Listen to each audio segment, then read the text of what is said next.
the most prominent bit of which is COVID and the impacts it's had on us, both from revenue and an expenditure side. But it's also important to note that the budget represents the mandate we receive from council with respect to areas such as infrastructure investment, increased customer service levels, community needs support. And we've endeavored very strongly to make it representative and responsible to the current economic situation within our community. And the comments we received tonight as we go through the process will be forwarded to council as part of the formal budget package that we present to council on the 22nd of February. And as I mentioned, there's multiple budgets we'll be talking about tonight, three in particular. One being the larger, the one is the operating budget, which deals with the daily administration of the municipality. Will be our capital budget, which is our infrastructure investment throughout the course of the year going forward. And the last budget we'll talk about is the water and wastewater budget, which is separate from the tax-based supported budget that we'll discuss as we go forward. Small audience tonight, but what we'll stop at the end of each presentation to take specific questions on that area of the budget. As we go forward, we'll try to answer those as best we can tonight. We have members of the senior management team are here, responsible for specific areas of the budget to answer your questions. But also feel free to email us afterwards or contact us after the presentation as you had a chance to digest the information tonight. You'll get a lot of information tonight. And also take advantage of the chat function on the screen tonight as well. If you have a question that comes up during the presentation, we'll make note of it and return to it either at the end of the individual presentation or loop back afterwards as we go forward.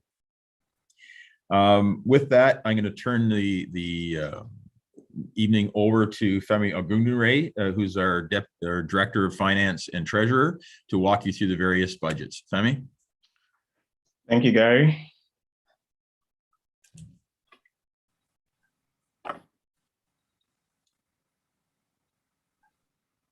Okay, good evening, everybody. Thank you for taking the time to join us this evening in this budget presentation for 2022. Next slide, please.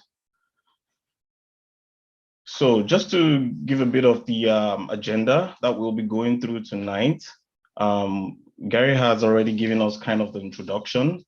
We'll also talk about the 2022 way forward. We'll go back a bit and talk about strategic highlights and some of the achievements we've seen across departments in 2021. This will then form the framework for what staff is recommending as a 2022 operating budget, the 2022 capital budget, and also the water wastewater budget for 2022. And we'll also talk a bit about how taxes are calculated and how the property taxes flows into the municipality and forms the basis of funding for the municipal operations. Next slide, please. So just as Gary mentioned, one slide back, please. Yes, perfect. So just as Gary had mentioned earlier, 2021 has had its ups and downs, although I believe that the good news stories in 2021 far outweigh the challenges that we've encountered as a municipality. And I also believe that going forward, we have an opportunity to maintain the investments we've made in our community and continue to modernize our municipality as a whole. The staff recommended budget being presented tonight is predicated on two main principles, modernization and service delivery. Service delivery just in the way we meet the needs of our community and making sure we do that in a sustainable way. But doing that has come, with some challenges. The big one being the coronavirus pandemic. This has resulted in the municipality having to close arenas and facilities multiple times during 2021 due to the lockdowns, which resulted in lost revenue for the Parks and Recreation Department. And also on the technology front, we've had to make substantial investments in our IT infrastructure to enable staff work from home.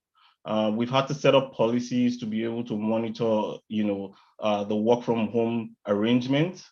And we've also had to, invest substantially to be able to hold virtual council meetings. And on the good news front, the analyst that we had hired back at the end of 2022 to help us with finding and submitting applications for grants has been a major success for the municipality. Just to provide some context, of the 33 grants that were submitted in 2021, 16 were approved, resulting in the total funding of over 800K for the municipality. Next slide, please. So what's the way forward? Just highlighting some of the investments that we made in 2021, we believe that these investments are going to form the framework for how we approach 2022. We've taken steps to relocate the customer service desk permanently from the main floor of the municipal center to the ground floor. I'm happy to announce that this investment was partly funded by a grant, which was successfully applied and received in 2021. We also conducted an overall review of our customer service delivery framework and public engagement guidelines, which is also aimed at improving the overall customer experience received at the municipality. This was a project that was also funded by a grant. And on the modernization side of things, we've implemented a new building department software, which we are confident that this investment will result in efficiencies in 2022 and beyond. We'll also be implementing a new procurement software in the finance department, which we believe will help us streamline how we process vendor invoices, manage our cash flows, and track commitments made by the municipality at any given time. I'm also happy to announce that we launched a new and shiny budgeting and reporting tool in 2021, and that the 2022 budget that's been prepared by staff actually marks the first time that not Grenville's budget was not prepared on Excel sheets. We believe this will help the finance team meet its reporting obligations to Senior Management Council and the public going forward. We'll also be investing in our asset management capabilities to include a maintenance tracker for all our assets. This will help us develop work orders for the maintenance of our assets. It'll help us to assign data-driven risk status to our assets as well. This will help when the time comes to replace these assets. In 2022 as well, we'll be taking a closer look at our reserve funding strategy and how to better optimize our reserve balances, and how we contribute to our reserves and how we draw on our reserves as well. Also in 2021, we started the strategic planning program. The plan was approved by council in early 2022 and is currently being implemented by staff. And you will see that this budget that we're presenting tonight to the public is actually predicated as well on the outputs of the strategic plan. Next slide, please. So just to give a bit of a highlight of North Grenville strategic plan, as I mentioned earlier, that we began the process in 2021 and we completed the plan in early 2022. Highlights of this plan is basically to manage and balance North Grenville's growth, ensure we continue to offer great services, leverage our economic development and tourism as a strategy, being mindful of the environment and future sustainability of all our resources, maintaining the sense of community that exists within North Grenville, and being able to run an efficient government and continue to modernize. Next slide, please.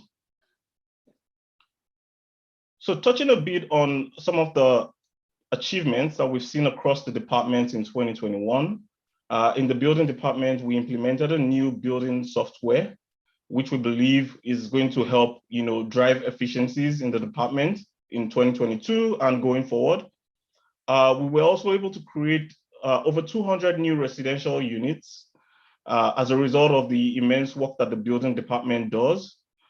We were also able to implement a new field structure for the building department as well in 2021. Next slide, please. For the Parks, Recreation and Culture department, we completed an interior and exterior LED lighting installation for the municipal center. We believe this will help us find efficiencies in our utility costs for maintaining the building. A new play structure was also installed at the Glen Gables Park in 2021. And we started the design project for the Riverside project expansion as well in 2021. We expect this will be going forward as well, the construction of the project in 2022. Next slide, please. So also in 2021, we introduced a new waste and organics program. With this new program, we started to see a decline in the amount of waste that is now sent to the landfills. I should also note that this program requires substantial investment from the tax base, but it also ties into the highlight of the strategic plan, which is to ensure sustainability of all our resources. And if we go into the next slide, we'll see that before the program started in 2021, the collection of garbage was on the upward rise from 2016 into 2020. But as a result of the implementation of the new program, we can see a sharp decline in the 2021 garbage collection as a result. Our forecast also shows that going forward, this number will continue to reduce in the future. Next slide, please. So just to talk a bit about what has impacted our budget for 2022. As I mentioned, the level of service is something that has been top of mind, making sure that we keep up with the continuous demand for our services as a municipality. This further ties into our continuous need for modernization, finding efficiencies within our processes to make sure that we keep up with the growth levels. Also revisiting our long-term financial plan, investing in our asset management capabilities to be able to comply with Bill 588, which is implementing an asset management plan, and also being able to track the maintenance costs that we incur on all our assets through work orders. We believe this will help us to be able to predict the risk status of our assets better, and also be able to forecast the replacement cost as well. Inflation has been a big topic lately, not just for the municipality, but for pretty much every business. And in preparing the 2022 budget, this has also gone into consideration as well. Just because we pay for utility and buy a lot of supplies on a large scale, the general increases in prices of goods and services has had an impact on the budget. To provide some context, the average inflation in Ontario for 2021 was just under 4%, and it's currently at 5.2%. We expect that we'll be able to report more on the impact this is having on the budget when we start forecasting down in 2022. And also, as I mentioned earlier as well, COVID-19 has had an impact as a result of the loss of revenue from our facilities and our arenas. In January of 2022, we had to close down the facilities for a full month. This has had an impact on the budget as well. And modernization is one that has also received substantial investment as well in this budget. Just being able to further invest in our IT infrastructure and our cybersecurity capabilities as well. Next slide, please.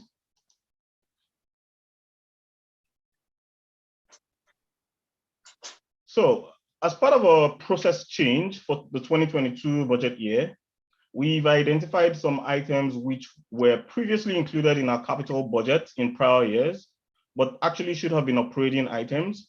And we've gone ahead to pull out these items from the capital budget and included them in the operating budget.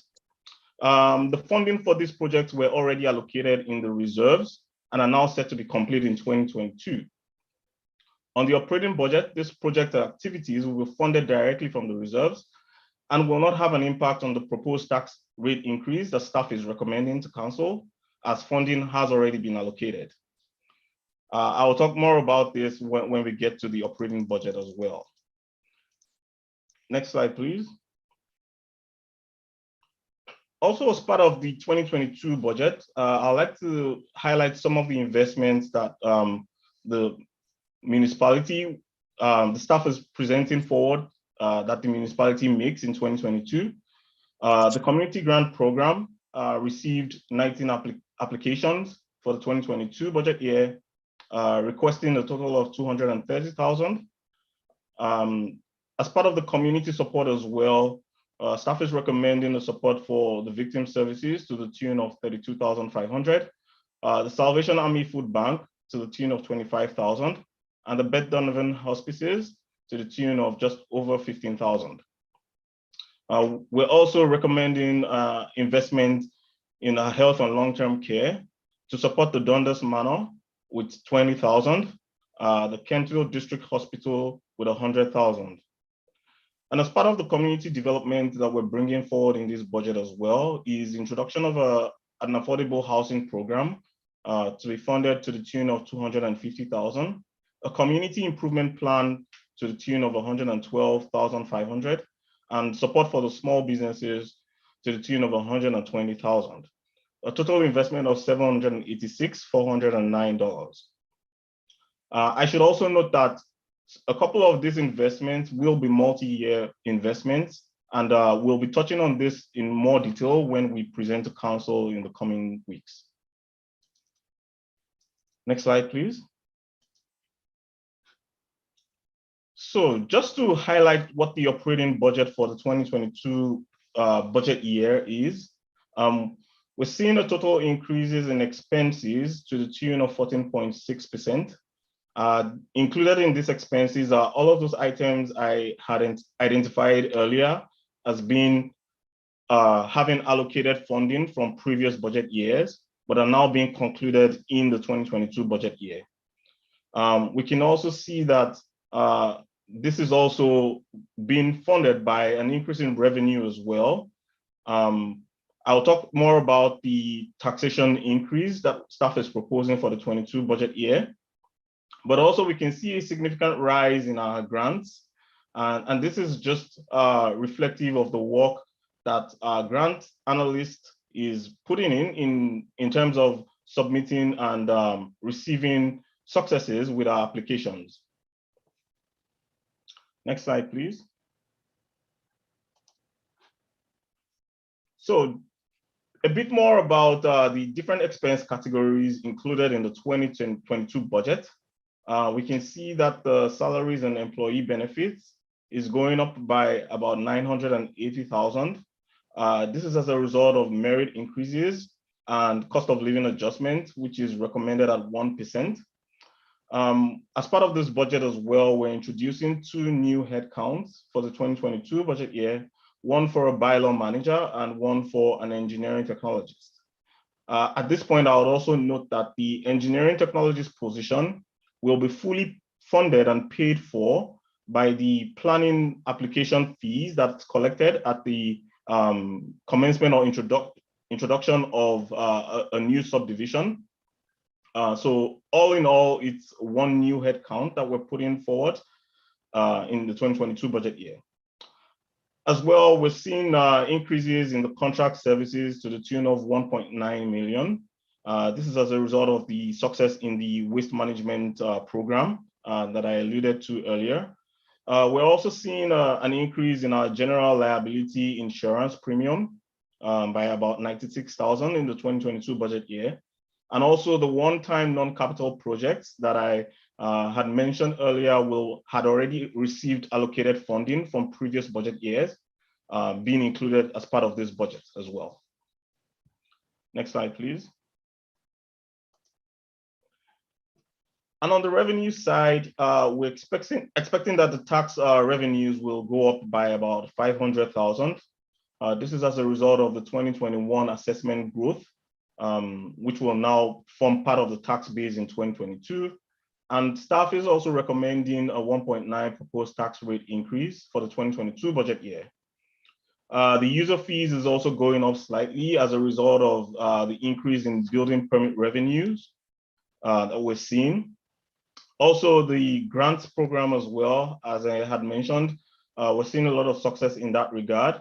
But some highlights to that increase as well is the one-time OCIF funding increase that we're seeing in 2022, as well as the recent success that the municipality received in its modernization program application. Next slide, please. So to do a bit of a reconciliation on a 2022 municipal taxation. So in a couple of slides earlier, I mentioned that the total municipal expense for the 2022 budget year is just over 26 million.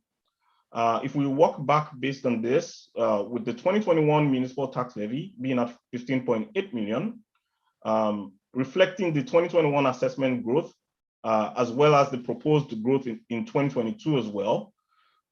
Adding that up with other revenue sources, which includes grants, programs, and user fees, as well as the reserve transfer, a one-time reserve transfer of 1.3 million. This brings us to just under 26 million at 25.7 million in total revenues. So to be able to fund this difference, we require an additional taxation of just over 300,000, which is equivalent to the 1.9 rate increase that staff is proposing as part of this budget. I would also like to note at this point that MPAC has notified the municipality that they will not begin reassessing properties until 2023. So basically, right now, we're still working based off the 2016 MPAC assessment values of properties. And we'll start to see this have an effect from the 2023 budget year and going forward, once the assessments are complete. Next slide, please. So to be able to provide some context into where the tax dollars are spent, we can see that the emergency and protective services would cost the average household $265 in the 2022 budget year. General administration at $352, public works services at $457, environmental services, which includes our waste management program, at $153, the North Grenville Municipal Center building at $258, the library services at $71, our policing contract at $328, transfer to reserves for capital and other needs at $118, the Parks and Recreation Department at $141, the Planning and Development Services at $71, Legislative Services at $94, and the Finance Department at $118. Next slide, please. So just as a refresher on how property taxes are calculated, it's based off of the property's assessed value, which comes directly from MPAC. And as we've noted as well, that there will be no increase for the 2022 budget year on the assessed value of properties. This assessed value is then multiplied by an addition of the municipal rate, the education rate, and the county rate. Staff is recommending for the 2022 budget year a 1.9 increase in the municipal rate. The Ministry of Finance has notified the municipality that there will be no increase in the education rates for 2022. And we're estimating that the county may increase their portion of the property taxes by 2.5% in the 2022 budget year. An addition of all of these rates times the property's assessed value gives the total property taxes for every property in North Grenville. Next slide, please. So what makes up our property taxes? As I mentioned in the earlier slide, it's an addition of the education rate with the county rate and the municipal rate. So on an assessed average assessment value of a residential property at just over 400,000, and as I mentioned that for the 2022 budget year, we'll see no increase in those assessed values. Applying the 2021 rate will give an average residential impact in property taxes at just $4,491.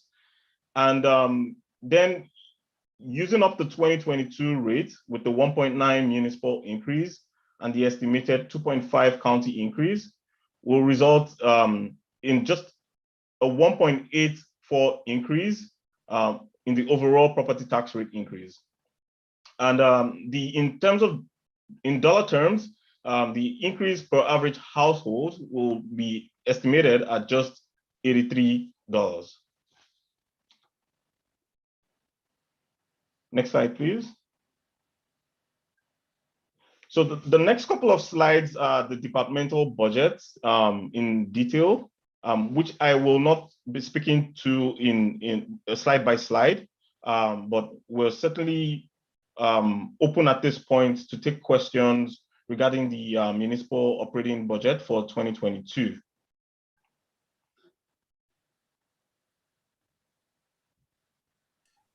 Thanks, Femi. Any questions from members of the public regarding what we've heard so far? Seeing none and none being in the chat, Femi, I think we can proceed with the next part of the presentation. Okay, thank you. So can we move up a couple of slides to the capital budget?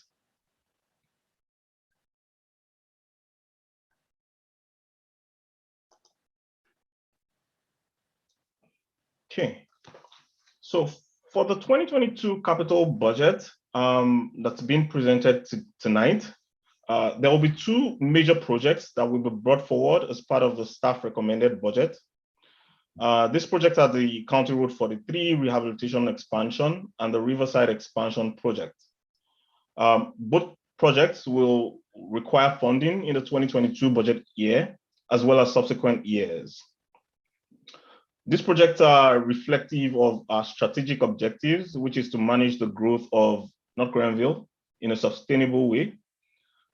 These projects, along with other projects that staff will be recommending to council, highlight the investments that we need to make now to manage our growth going forward.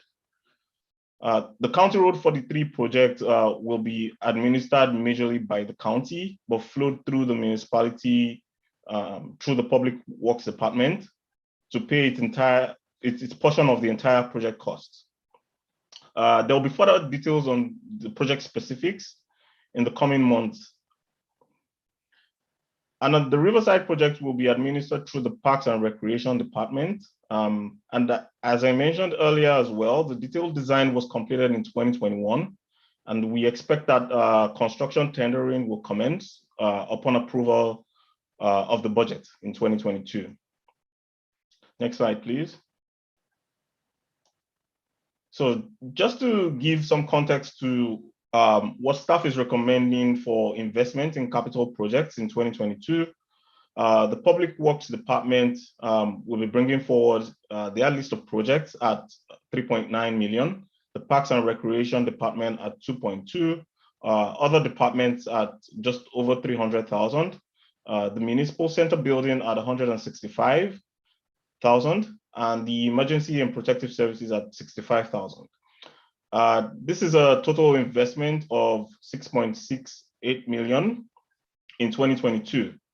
And just looking at the different projects by categories, the roads at 3.2 million, the Riverside project at 1.5, fleet investment in fleet and equipment at 750,000, sidewalk projects at 260,000, building projects at just over 500,000, streetlight projects at 37,000, and other capital projects at 291,000.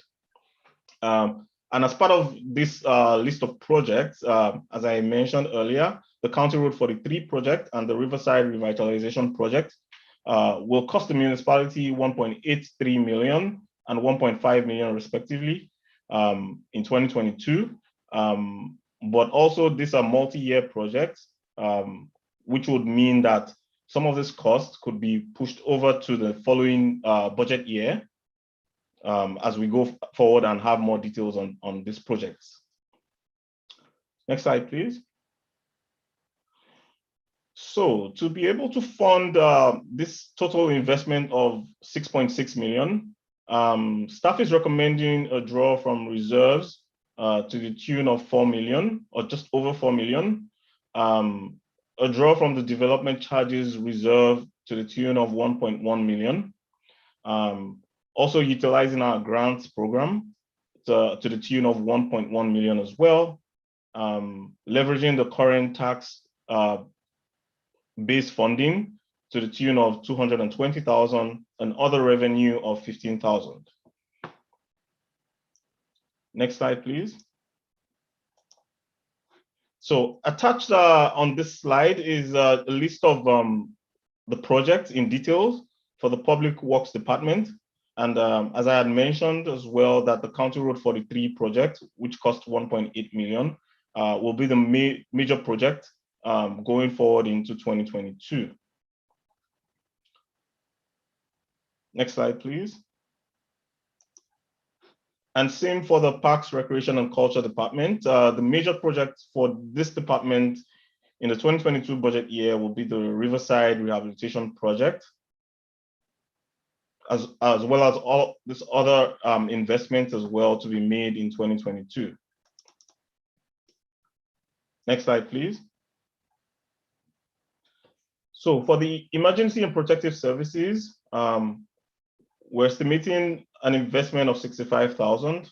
For the Economic Development Department, an investment of 46,000, and a building infrastructure renovation to the tune of 170,000, and the other departments requiring equipment and other fleet assets to the tune of 110,500.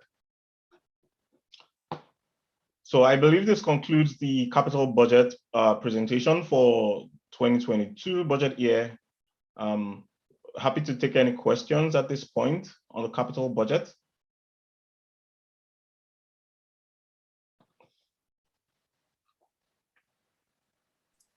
And I see Neil White has his hand raised. Mr. White, go ahead. Thank you very much. Thank you for the information and thank you for the opportunity to talk with you people. On slide 34, it was noted that there's $150,000 set aside for some work to be done in Maplewood Hall. And if memory serves me correctly, this was a similar line item in last year's budget. And I don't believe there was any work start in 2021 on that work. So the question would be, what level of confidence do you have that there will actually be a work start on that this year? I understand it involves the weather integrity nature of the building, so certainly delaying that is detrimental. But it's also things like safe access. The front walkway is also, I think, going to be touched in that work. And certainly that's the only other exit from the building. So from a safety perspective, the way it's currently configured, it's not really considered a safe egress method. So I guess the question would be, is 2022, assuming the budget gets passed, will this work be executed in 2022? Thank you, Mr. White. I'm going to put your question off to Director Mark Guy to speak directly to the Maplewood Hall project. Thank you very much, Gary. Thanks for the question, Mr. White. I can tell you last year we had $50,000 in 2021 budget. Our facility superintendent went out to get some initial costs and estimations for the work that needed to be done to the Maplewood Hall. That came in well over the $50,000, much closer to the $150,000 that we have budgeted for 2022. So that's why that project didn't take place in 2021. It is a high priority for our department in 2022 to see the works that need to be done to the Maplewood Hall, the works that you suggested, the front and back walkways, the copula, the soffit and fascia work will definitely be completed in 2022. Yeah, Mr. White, follow up. Related to the heritage buildings that are in Oxford Mills. So being present as a member of the Oxford Mills Community Association, we regularly organize events that mean the public comes into the space, into the green space adjacent, in particular Township Hall. I noticed that there is no line item anywhere in the budget for any effort to maintain Township Hall. And I think, as a member of the public who is in the vicinity of the building regularly, you know, we're moving into an area where I believe there are safety concerns about being close to the building. So certainly the portico on the front of the building has been held up by 6x6s for the last, I don't know, maybe 5 years, 6 years, as long as I can remember. And the concern being that one day that just might come away from the building. There's a large structure on the roof as well that, you know, with the kind of storms that we're having lately. And, I understand that there was an engineering study done in around 2013, if I recall correctly, that identified a number of both structural and weather integrity issues with that building. So given that the building it's a federally designated structure, I guess I'll just ask an open-ended question. When and how do we get some attention to the structure of the building to preserve it for the future for the individuals that are going to be present in the township? Thank you, Mr. White. I'll start out with a bit of an intro and I'll turn it back over to Mr. Guy. So there is money set aside in the budget to update the study that you referenced from 2013 to identify works to be done. Part of our evaluation as you appreciate the multiple capital investment projects we have across the municipality is the staff is forced to prioritize. However, having said that, we've made note of your comments and we'll forward them on to council's consideration. When we ask council consideration what projects receive funding for 2022, that will be part of the information provided to council if they ask regarding that facility. And Mr. Guy, do you have anything to add to Mr. White's questions? Only just in what you described, Gary, is absolutely the truth. If in respect to the front of the building that's being held up by the 4x4s, we did have money in the budget a few years back to take that down, but we needed to go through the Heritage Committee to get their sign off on that, and I don't believe we ever did get that in terms of the right to go ahead and do that from a safety perspective. I don't think myself or our facility superintendent who's on the call tonight, Joe Peshnik, are in any grave concern that there's a safety issue within the building. Absolutely, it needs work, and our priority this year is to update the 2013 study so that we can move forward in an effective way to make the proper repairs to the building. Sorry, Mr. White. Not to dominate the conversation at all, but also as the current chair of the Heritage Advisory Committee, I would welcome any submission to take care of that work. So please bring it on. All right. Thank you. So what we, again, I said for Mr. White, we will forward, we've made note of your comments and requests for attention to the Oxford Mill Hall this year, and we'll provide it to council at our meeting on the 22nd. Thank you. Appreciate it. Any further questions regarding the capital budget from members of the public? All right, seeing none, Femi, we can move forward to the water and wastewater budget, and maybe you can give us an introduction to for the public regarding the difference between the municipal budgets and the water wastewater budgets. Absolutely. Thank you, Gary. So just to as Gary mentioned, just to talk a bit more about the structure to the water and wastewater budget. The water wastewater department and budget is separate and whole from the municipal budget. So this includes the operating and the capital expenses and revenue under this budget. All the expenses contained in the budget are directly funded from the user rates on the water and sewer services offered. The budget and the operations of the water and wastewater department are set up to be self-sustaining and not to rely on the tax base for funding. So this means basically that the water and wastewater department has its own reserves, which is separate from all other reserves and reserve funds within the municipality.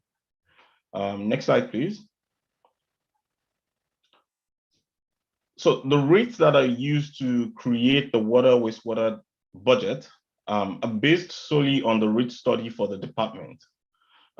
These rates were approved by council in 2020, and the study prescribes that the 2022 rate be exactly what it was in 2021. So this means that there will be no rate increase in the water wastewater budget for the 2022 year. So the average cost that a household using the municipal water and wastewater services can expect to pay is going to be solely based on the consumption rate of that household. So next slide, please. So as a result, we're seeing a very slight increase in the total water and wastewater operating budget. The 1.1% increase year over year from 2021 is as a result of growth. And as well, we're seeing that the overall expenses for the water wastewater department and budget is also relatively flat year over year from the 2021 budget year. So in balancing this budget, because it's a self-sufficient department, any overage of revenue over expenses is transferred to the designated reserves for the water and wastewater department. This is not combined with the overall surplus that comes as a result of municipal operations. So all of the operating expenses and the capital expenses that are in the water and wastewater budget are fully funded from either the current year's revenue from user fees or the reserves of surpluses from prior years. Next slide, please. So just to categorize as well the expenses for the water wastewater department and budget, we can see all the different categories on the expense side, and the one and only revenue source for the department is the user fees that is collected during the budget year. Next slide, please. And on the capital side of things, we can also see that this is a list of the projects that require investment in the 2022 budget year for water and wastewater. The major project identified as part of this budget is the expansion of the water pollution control plant. It's a major investment that staff is recommending as part of this budget.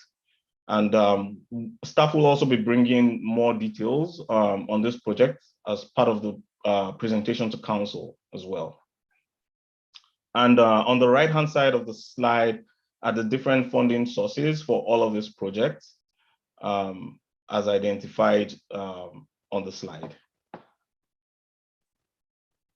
The next slide, please. So this is a detailed list of all of the projects that will be undertaken in the water wastewater department in 2022.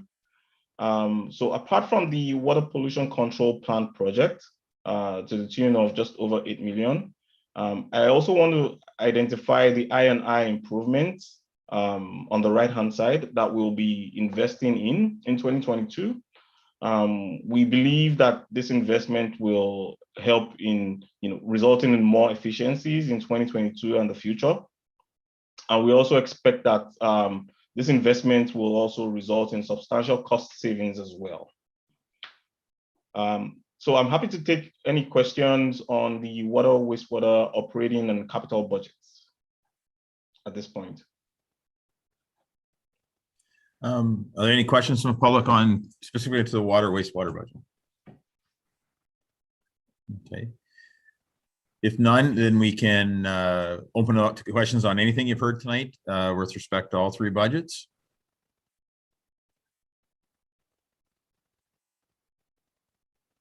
All right. Seeing I don't see any in the chat room either.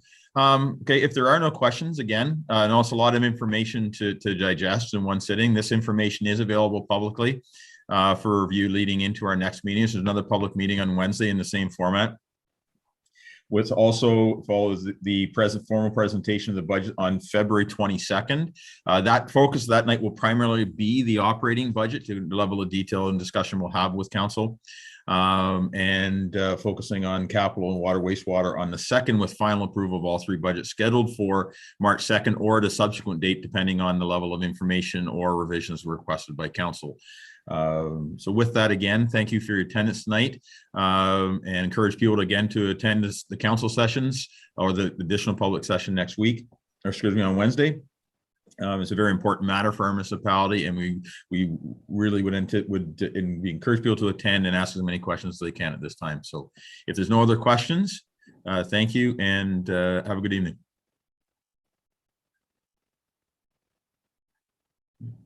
Thank you.